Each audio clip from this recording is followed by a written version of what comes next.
Så lad os da høre. Er det noget? Nej. Den går sådan her. Der var 2 unge genboer, en pige og en student. De øvede sig hver aften på hver sit instrument.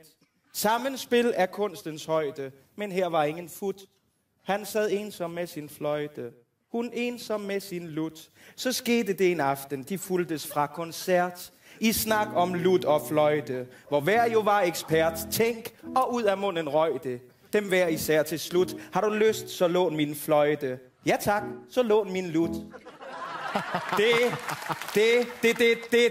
Det blev til flere dakaboer. Hver nat, mens tiden gik ind til visse sure naboer. Fik nok af den musik. De skreg fy og føj. Det bør faktisk være forbudt, at hun spiller på hans fløjte, og han på hendes lut.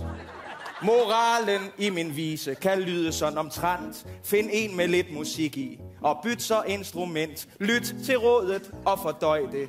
Og sig mig så til slut, ønsker nogen her en fløjte i bytte for en lut? Ja.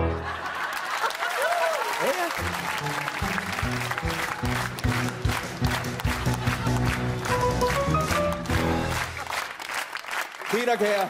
Ja. Mine damer og herrer. Jeg vil sige, at de der billeder, I så valgte, hvad var det for nogle billeder, I valgte? Ja, det var skyen og guldbarne.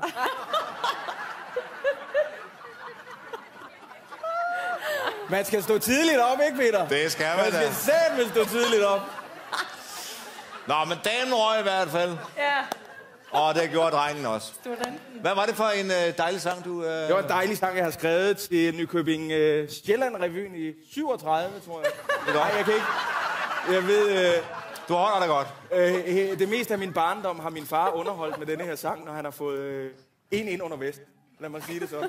Okay. Så den har vi Jamen, hørt et par jeg vil sige, gange. at opgaven er løst Ja, efter... super.